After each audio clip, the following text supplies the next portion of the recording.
Bien, ahora para entrar a la cultura fiscal al alcance de todos, a cargo de la licenciada Evita García Villegas.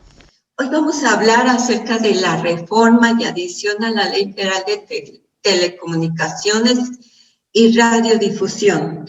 Vamos a hacer un poquito de antecedentes para ver de qué vamos a hablar, qué es esto, porque nosotros dedicados al campo fiscal pocas veces tenemos conexión con este tipo de normas, con este tipo de regulación. Entonces, vamos a empezar por decir, ¿qué son las telecomunicaciones? Pues dice la propia norma que es la transmisión a distancia de datos de información por medios electrónicos o tecnológicos. Estos datos de información son transportados a los circuitos de telecomunicaciones mediante señales eléctricas, como es el caso de lo que estamos haciendo. En este momento estamos haciendo uso de las telecomunicaciones. ¿Y cuál es el tema acerca de estas telecomunicaciones? ¿Qué tienen que ver con nosotros? ¿Por qué en este momento se han puesto en la mira por nosotros? Bueno, pues resulta que recientemente, el 16 de abril de este año, se dio a conocer en el Diario Oficial de la Federación una modificación, una reforma y adición a esta Ley Federal de Telecomunicaciones y Radiodifusión. Esta ley, como dice el artículo primero, de lo que se ocupa es del uso, aprovechamiento y explotación del espectro radioeléctrico. Tiene que ver con las redes públicas de telecomunicaciones, así como toda esta prestación de servicios en favor del interés general y los derechos de los usuarios. Es decir, esta ley regula este uso y aprovechamiento y explotación de este espectro a través de todas las formas que existen en la actualidad y los derechos que puedan tener las personas que están implicadas, que por un lado es el gobierno federal, porque está leyes de regulación federal, y por el otro lado están los concesionarios y los permisionarios. ¿Y qué es lo que sucedió este 16 de abril en el Diario Oficial de la Federación? Pues como decíamos, apareció una reforma a varios artículos de esta ley y una adición, es decir, se colocaron normas que no se encontraban antes de este 16 de abril. ¿Cuándo entró en vigor? Pues entró en vigor el día siguiente al de su publicación, es decir, el día 17 de abril. Me dicen que le dé admisión, a dos participantes. Listo, bienvenidos. Entonces, les decía que a partir del 16 de abril que se publicó por disposición del artículo primero transitorio, se determinó que entraba en vigor al día hábil siguiente. Y aquí viene lo bueno. ¿Qué es lo que dice el artículo 15 de esta norma? Que corresponde al Instituto Federal de Telecomunicaciones, el famoso IFETEL, que vino a sustituir a COFETEL. Seguramente ustedes están vinculados con estos nombres porque siempre están ustedes pendientes de las noticias, pero resulta que cuando se creó esta ley, se creó una Comisión Federal de Telecomunicaciones, pero en las reformas más recientes se cambió esta ley para crearse en lugar del COFETEL al Instituto Federal de Telecomunicaciones. Este instituto es muy importante, les pido que lo tengan en mente, porque este es el que lleva la batuta, este es el que se encarga de llevar a cabo todas las actividades que en esta ley se establecen. Entonces dice el artículo 15 en la fracción 42 bis, que se crea un padrón nacional de usuarios de telefonía móvil que va a estar instalada, operada, regulada y conservada por este Instituto Federal de Telecomunicaciones. Bien adelante, para no hacer el nombre tan largo, vamos a hablar del IFETEL. Entonces, este IFETEL, como les decía, se va a encargar de instalar, operar, regular y mantener el Padrón Nacional de Usuarios de Telefonía Móvil. Este padrón y todas las implicaciones que tiene en nuestra esfera jurídica es lo que es objeto de esta reforma y es lo que nos causa el perjuicio, según lo vamos a ir viendo. Este IFETEL va a procurar el buen funcionamiento, fíjense la expresión que está utilizada, procurar. Esto significa que pues va a tratar, va a hacer su mejor esfuerzo, va a poner su diligencia, porque funcione de manera adecuada este padrón, pero no se establece, a mi juicio debería de haber expresiones más drásticas que le implicaran la obligación inexcusable de que funcione debidamente este padrón. Entonces, también se va a encargar del intercambio de información con las autoridades competentes. Fíjense que esta es una modalidad que están adoptando todas las leyes que están surgiendo en estos tiempos, que establecen un intercambio de información entre las diversas autoridades del sector público que tienen que ver con una actividad específica. Y, por ejemplo, en el tema de outsourcing que hemos estado comentando, para todos los que nos siguen en los programas de los jueves, vemos cómo ahora va a haber un intercambio entre la Secretaría del Trabajo, el Instituto Mexicano del Seguro Social, el Infonavit, el SAT, etcétera. Pues aquí se establece idénticamente este intercambio de información. Y finalmente se establece para el IFETEL el compromiso, la obligación de señalar los procedimientos para que validen, para que verifiquen que sea cierta la información que deba de incorporarse a este padrón. Este Instituto Federal de Telecomunicaciones va a llevar conjuntamente al padrón un registro público de telecomunicaciones.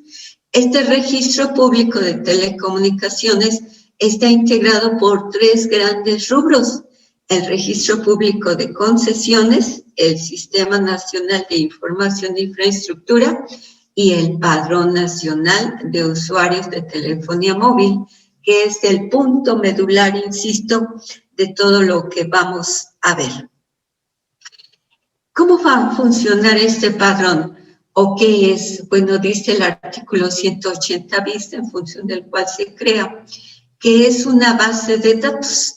El padrón, en términos generales, como ustedes saben, es una lista.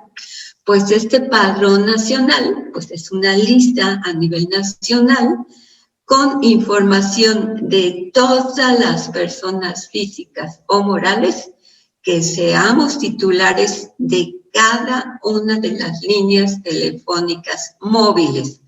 Ojo, aquí no hablamos de las líneas fijas, de los teléfonos que llamamos fijos, sino este padrón se concentra en el esquema móvil, de tal suerte que, insisto, este padrón nacional es una base de datos que va a contener toda la información que se exige de las personas físicas o morales que aparezcan, que resulten o que se sumen como titulares de cada línea telefónica.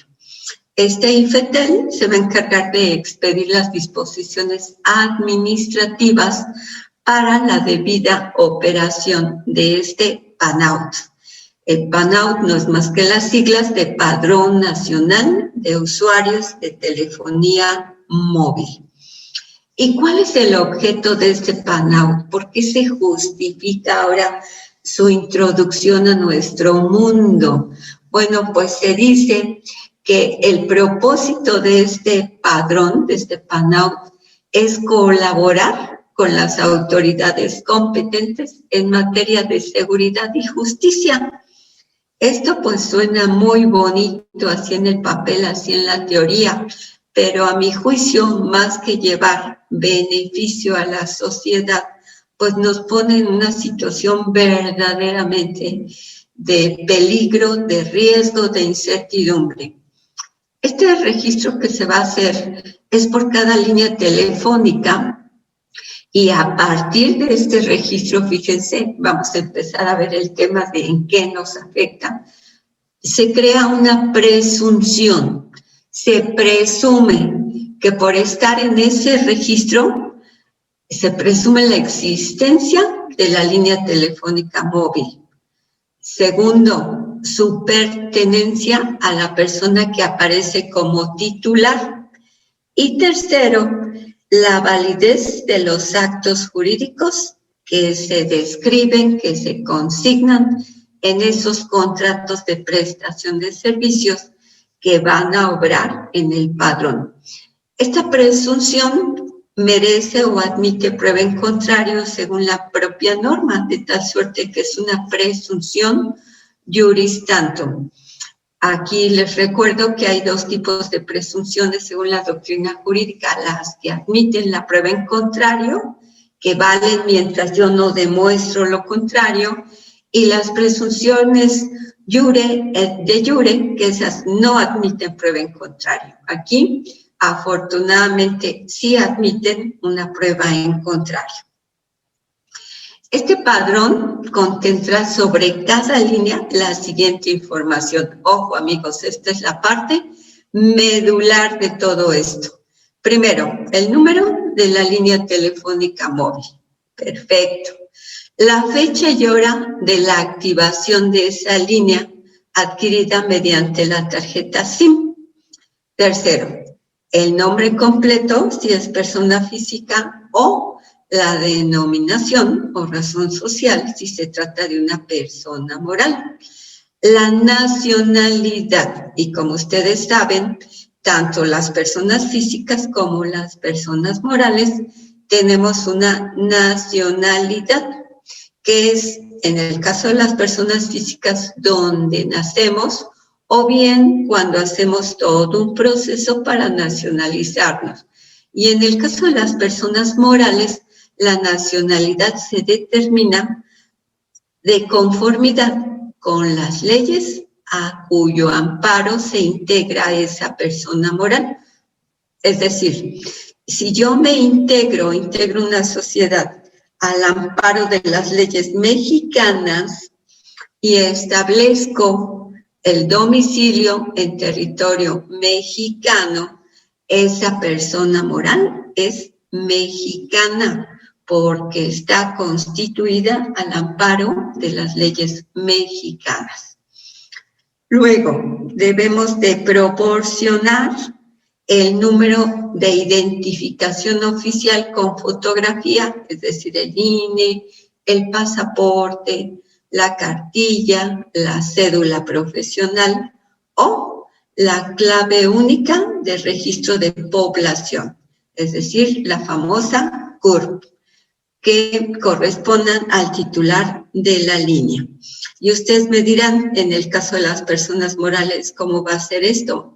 Pues es que se establece que, tratándose de personas morales, me piden que le demos admisión a otra persona. Listo, bienvenida. Se establece que va a ser el representante legal de esa persona moral la que va a tener que dar todos estos datos de su identificación oficial y los datos biométricos. Esto es lo que nos ha levantado los focos rojos, porque decimos, ¿cómo? Para empezar, dice la norma que vamos a tener que proporcionar, porque esto es obligatorio, no es optativo, es obligatorio para los dos lados. ¿Qué quiero decir con los dos lados? Que es obligatorio para el titular de la línea y es obligatorio para el concesionario de telecomunicaciones que nos esté dando el servicio, que tiene que reportar, tiene que avisar toda esta información. Es decir, se va a hacer una cadenita. Yo, usuario, le doy la información al concesionario con quien yo voy a obtener la línea. Y este concesionario se lo tiene que proporcionar al Padrón Nacional de Usuarios de Telefonía. Entonces, ¿qué entendemos por datos biométricos? Ahí empezamos a quitar el velo. Se ha hablado mucho a este respecto en los medios masivos de comunicación, los datos biométricos. Ya todos los que hemos pasado por el registro, nuestra alta en el SAT, estamos de alguna manera familiarizados con el tema, pero no del todo. Dice que vamos a aportar los datos biométricos del usuario y, en su caso, del representante legal de la persona moral. ¿Cómo se va a hacer? ¿Cómo se van a recabar estos datos biométricos y cuáles datos biométricos vamos a usar? Bueno, pues va a ser en razón de las disposiciones administrativas que emita el instituto. ¿Cuál instituto? El IFETEL, el Instituto Federal de Telecomunicaciones. Él es el que se va a encargar, como dijimos en las láminas anteriores, de integrar, de conformar este padrón, de manejarlo, de cuidarlo, de procurar que funcione debidamente. ¿Qué más debemos de aportar? Vamos a hablar en un momento de todos estos datos biométricos. Pero ¿qué más debemos de aportar? El domicilio, los datos del concesionario de telecomunicaciones, es decir, quién nos está dando el servicio, y el esquema de contratación, ya sea postpago o prepago. ¿Cómo es el postpago? Con la famosa renta, suscribimos un contrato y mes a mes nos mandan el recibo. ¿Cómo es el prepago? Yo voy y cargo alguna cantidad de dinero para tener el servicio durante un periodo específico, dependiendo de lo que pague. Y finalmente, también tiene que integrarse este padrón con los avisos de actualización. ¿Qué significa? Pues que si yo contraté la línea hace 1 año, 2 años, 15 años, 20 años, tengo que proporcionar la información que actualice si me cambié de domicilio, si me cambié el nombre, si cambié el esquema a través del cual tengo el uso de esta línea telefónica, si cualquier cambio que haya yo realizado, me cambié de nacionalidad. En ese caso, tenemos que hacerlo del conocimiento. Y ustedes me dirán, ¿cómo que te cambiaste el nombre? Sí, es muy, si no común, dijéramos, pero sí es frecuente que haya personas que se cambien el nombre. Por muchas razones. Primero, pues algo que a mí siempre me ha llamado la atención es porque hay un cambio de sexo. En ese caso, la Suprema Corte y la legislación no solo autorizan o permiten, sino exigen que las autoridades autoricen los cambios de nombre para que ya no sea Pedro sino Petra, o ya no sea Juan sino Juana, o al revés. O porque también toda la vida a mí me han llamado Lupita y en mi acta de nacimiento dice Emma, por ejemplo. Entonces, yo hago una promoción, un procedimiento ante un juez para demostrar que, pues, aunque mis papeles dicen Emma, o en mi caso Eva, pues que en toda la comunidad siempre me han conocido como Lupita, o como Chonita, o qué sé yo. Entonces, o me cambié de nacionalidad, me casé con un francés, y ya no soy mexicana, sino ya opté por la nacionalidad francesa, etcétera. Hay 1000 razones. Pero todos estos datos tienen que estar actualizados en este padrón nacional según la legislación, estas normas que se reformaron. Y nos aclaran que la tarjeta SIM es el dispositivo inteligente desmontable utilizado en los equipos móviles con el objeto de almacenar de forma segura toda la información. Ustedes conocen todos, porque según el INEGI tenemos en nuestro país 130 millones de líneas telefónicas móviles, de tal suerte que resulta increíble que hay un número impresionante de líneas telefónicas móviles. Entonces, pues creo que todos conocemos las famosas tarjetitas SIMs, que son muy pequeñitas. Bien, en el artículo 184 reformado de esta Ley Federal de Telecomunicaciones, se establece lo que les comentaba ya, que este registro es obligatorio, no es opcional, porque si fuera opcional, pues no nos causaría perjuicio, diríamos, bueno, pues no lo hago, no me sujeto y tema resuelto. Pero no, aquí se establece que este registro por cada línea telefónica en este padrón, en este PANAUT, va a ser obligatorio para el usuario y debemos proporcionar, además de la información, la identificación oficial, el comprobante de domicilio y los datos biométricos. ¿De quién es obligación esto? Dice el artículo 180 quintes. Pues toda esta información es obligación, les decía, tanto de los concesionarios ya autorizados como de los usuarios, porque para que los concesionarios lo aporten al padrón, nosotros los usuarios se los vamos a tener que proporcionar a los concesionarios. Entonces aquí viene el primer problema, porque imagínense ustedes que con la inseguridad que esto implica, vamos a tener que llegar y darle toda esta información a los concesionarios. ¿Y cómo sabemos que ellos van a hacer un uso debido de esta información? Esa es la primera pregunta. ¿Quién me garantiza, quién me asegura que estos concesionarios no van a vender esta información, no se la van a proporcionar a alguien por algún acto lucrativo para ellos? Si bien es cierto que se establecen prohibiciones y multas, y algunas muy altas, para estos concesionarios en el manejo de la información, pero pues todos sabemos que en nuestro país siempre hay solución para muchas cosas. Entonces, yo a título personal no me considero segura si mi información va a estar en manos de concesionarios que a su vez pues están integrados por una serie de personal que no conocemos cuál es su perfil psicológico de respuesta ante el uso de la información. Pero bueno, dice que una vez que nosotros la recabemos, estos concesionarios van a ser los que la ingresen, los que la proporcionen al Padrón Nacional, al IFETEL. ¿Y cómo se hará ese ingreso? Dice que a través de medios remotos y que ellos van a registrar la información relativa a las altas, a las bajas y a todos los movimientos asociados que permitan tener actualizado este padrón.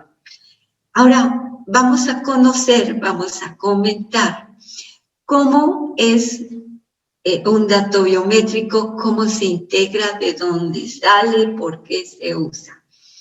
Yo encontré en internet, ustedes lo pueden localizar, una guía para el tratamiento de datos biométricos formado por el INAI, por el Instituto Nacional de todo este acceso a la información. Este es un órgano oficial. ¿Y qué dice esta guía? Pues cosas bien interesantes. Para empezar, ¿qué es la biometría? Pues dice que es un método de reconocimiento de personas basados en sus datos biométricos. ¿Y qué son los datos biométricos? Son las propiedades físicas, fisiológicas, de comportamiento o rasgos de la personalidad, que son atribuibles a una sola persona y que son medibles. Entonces, aquí tenemos dos características importantísimas de los datos biométricos. Primero, que estos datos biométricos necesariamente deben de ser atribuibles a una sola persona. y se dice que son irrepetibles, que son inconfundibles, que nadie más los puede tener. Fíjense qué interesante. Pero la otra gran característica indispensable es que sean medibles, que se puedan medir de forma cuantitativa. Si no se pueden medir, no son biométricos. La expresión biométrica, como ustedes lo acaban de ver, implica que todos estos datos sean medibles. Si se regresan a la parte de glosario, ahí dice dato biométrico que sean medibles. De tal suerte, insisto, que si no son medibles, no son datos biométricos. Pero fíjense, a mí me llamó mucho la atención que sean propiedades físicas, fisiológicas de comportamiento o rasgos de la personalidad. Entonces, ¿cuáles son estos elementos? Y además algo muy importante, que en razón de todo esto puedan ser portables, que se puedan almacenar, que se puedan compartir, que se puedan utilizar. Y se entiende entonces que todos los sistemas biométricos son las aplicaciones tecnológicas que permiten el reconocimiento de la persona a través de estos datos biométricos por el hecho de que son irrepetibles.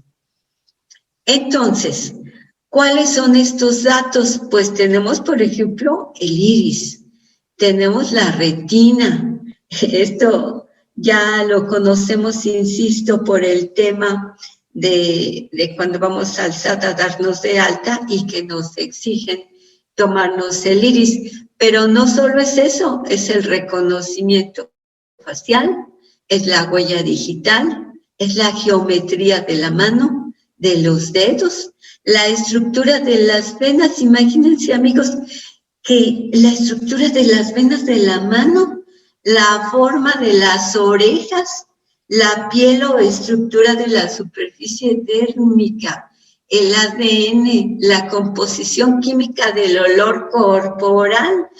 Todos tenemos un olor, pues ese olor, esa composición química es un dato biométrico. El patrón vascular, es decir, por dónde caminan las venas, cómo están estructuradas en todo nuestro cuerpo, la pulsación cardíaca y más.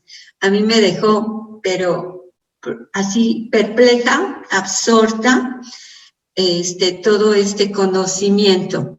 Y recordamos que aunque son datos universales, porque todos los seres humanos contamos con ellos, pero son únicos, son irrepetibles y en esa medida nos distinguen de otras personas y además son permanentes, ya que se mantienen en la mayoría de los casos como una constante. ¿Alguien me decía?